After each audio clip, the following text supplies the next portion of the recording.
My wife proclaimed, "From now on, my parents will be making our decisions." I merely nodded in response. Shortly afterward, I issued eviction notices to them. 3 days later, they called me in distress from a motel room. At 38 years old, I considered myself a happily married man. At least, I had thought so until now. My wife Julia, who is 35, and I have shared a decade together, building a life that many would envy. We own a lovely home, complete with a charming garden that I take great pride in. Here's an essential detail. The house solely belongs to me, having been purchased before we met, and it is in my name alone. Julia's parents, Albert and Evelyn, have always been involved in our lives, but in a passive-aggressive manner that often leaves me feeling scrutinized for even the smallest choices, like my selection of cheese. For years, I endured their comments, with a smile, hosting family gatherings, accepting their backhanded compliments about my quaint hobbies, and even allowing Albert to offer career advice despite his long-standing retirement. About 6 months ago, Albert experienced a health scare. Thankfully, not life-threatening, but it was enough to send Evelyn into a panic. Suddenly, they proclaimed that they could no longer manage on their own, claiming their large home was too burdensome and that they needed to be closer to their beloved daughter, Julia. Being a reasonable person, I suggested exploring some lovely assisted living options nearby, which featured amenities like pools and social clubs. To my surprise, this suggestion was met with horror typically reserved for finding a spider in one's breakfast. Caught in the middle, Julia approached me, wringing her hands and insisting they loved me so much. I understood her sentiment, but I also recognized their talent for manipulation.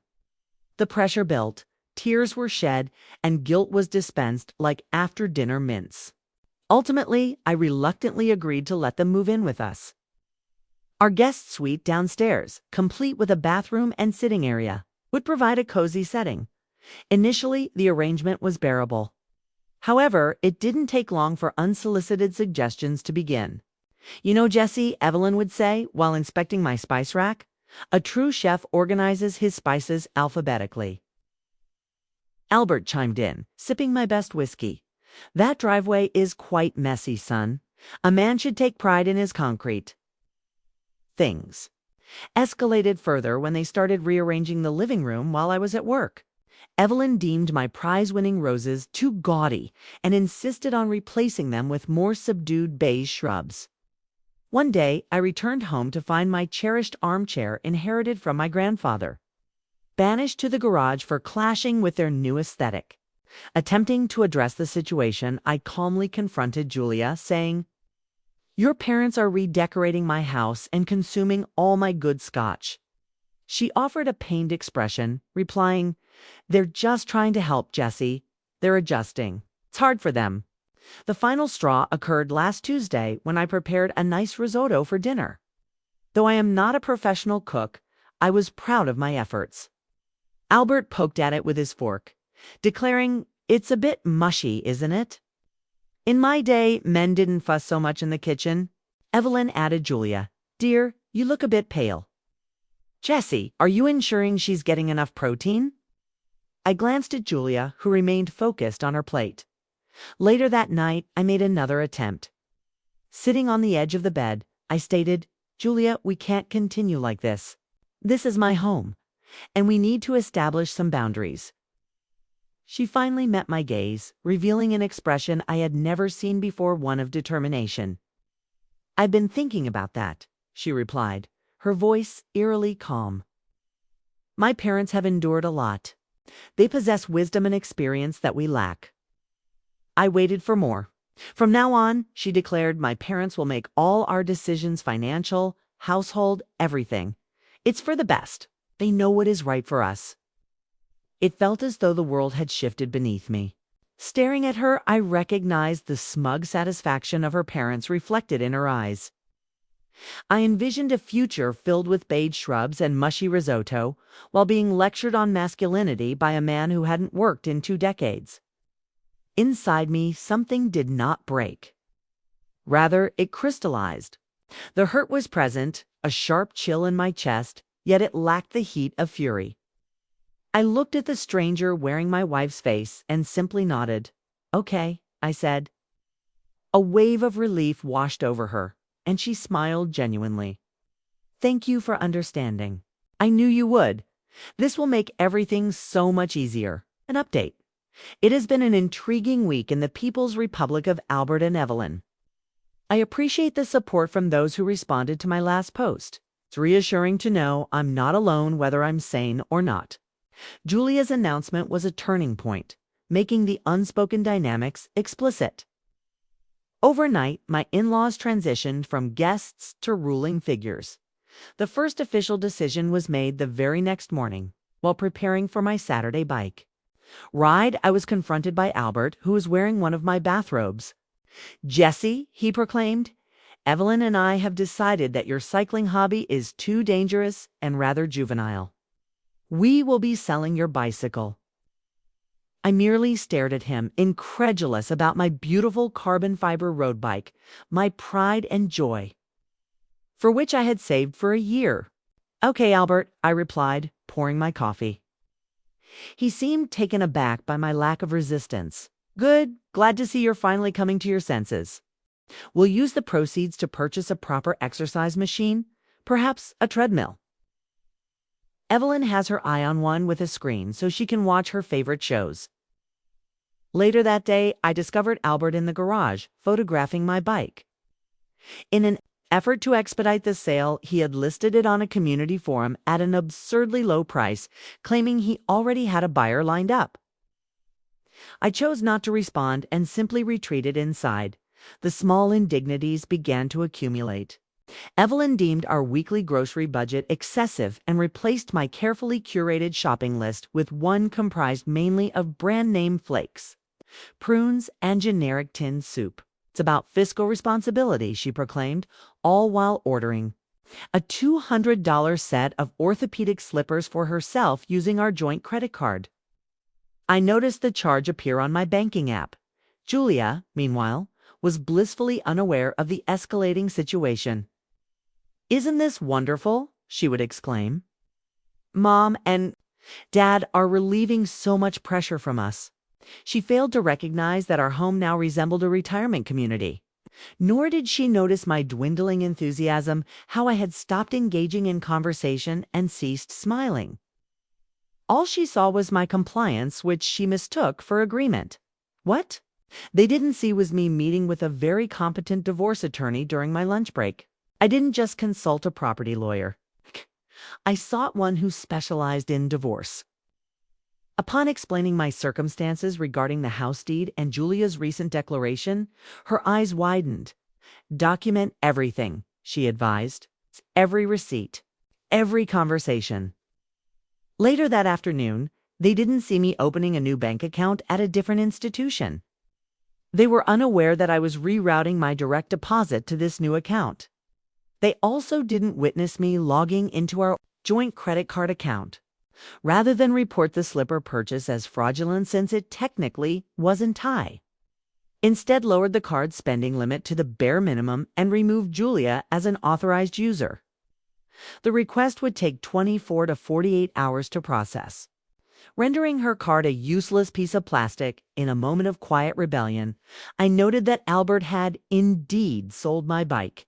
A young kid got an incredible deal. Albert was so pleased with himself that he handed me a wad of cash, declaring, "Here you go, son, the proceeds." He had managed to get about a quarter of its actual worth. Thanks, Albert, I replied, pocketing the money that night while they all slept. I went online and found my exact Bika newer model in stock at a shop a few towns away. I used the cash Albert had given me as a down payment and charged the remainder to a new credit card I had opened that day. It is set to be delivered next week to a P.O. box. Of course, Julia approached me on Thursday night saying, "Jesse, my card isn't working." I tried to buy groceries and it wouldn't go through. I looked up from my book, feigning surprise. That's odd. She continued, Mom's slipper order was canceled. The company said the payment failed. She's really upset. How strange, I replied. She scrutinized me, a flicker of annoyance and suspicion in her eyes. Is everything okay with our finances? Our finances. I chuckled internally at the irony. As far as I know, I said, turning. A page, remember? Albert and Evelyn are making the decisions now. Perhaps you should consult them. The look on her face was priceless, the first crack in their newfound dominion. She had no idea that our joint account, which her parents were so eager to manage, was about to become a barren wasteland. The auto payments for the mortgage, utilities, internet, all of it, were scheduled to be deducted from that account in the coming days. And I had ensured that it would be empty. They believed they were in control. They thought they had one. What they didn't realize is that I was no longer playing their game. I was simply enforcing the rules of my own, and in my game, the owner always prevails. Update. The other shoe finally dropped and it hit hard. The first sign of trouble in paradise presented itself as anticipated in the form of unpaid bills. Our mortgages due on the first of the month automatically debited from the joint account. Last Wednesday, I received an email from my bank. Payment. Declined, insufficient funds. I smiled, taking a screenshot from my records, then paid the mortgage directly from my new personal account. The house was secure, my house. Next up was the internet. On Friday evening, while Evelyn was engrossed in her favorite streaming drama, the screen froze, displaying a message that read, "Please check your connection." "Jessie," she shrieked from the living room. "The internet is down. Fix it." "I can't." I called back from the kitchen, savoring a sandwich made with my own non-brand flake bread that I had started keeping in a cooler in my car. The bill wasn't paid. A heavy silence ensued before Albert stormed into the kitchen, thunderclouds gathering on his face. "What do you mean the bill wasn't paid? We are managing the finances. Everything should be settled." I shrugged nonchalantly. "You're the one making the decisions. You tell me." Julia rushed in, her phone in hand. "Jessie, the bank app shows our account is empty. Where's all our money?" "There it is again. Our money," I noted. "My paycheck gets deposited on the 25th. It should be there." I deliberately refrained from specifying which account it was in. "Well, it isn't," she exclaimed, her voice rising to an unfamiliar pitch. "It's gone. Did you do something?" I took a slow bite of my sandwich, savoring the moment. "Julia, you told me, and I quote, 'From now on, my parents make our decisions.' That includes financial ones. I assumed Albert and Evelyn had it all handled. I've simply been following orders and staying out of it." I wish I could have captured a photograph of their faces, the dawning horror as they recognized that their control was nothing more than an illusion. They possessed the title, but none of the true power. So caught up in their game of king of the castle, they had neglected to check if the castle had functioning plumbing. This is when the real fun began. On Saturday, I decided it was time to act. I had allowed them to stew in their helpless panic long enough. While they engaged in a frantic, hushed family meeting in the living room, I retreated to my office. I printed out several documents, too, where official lawyer drafted 30-day notice to quit forms, and the third was a simple letter.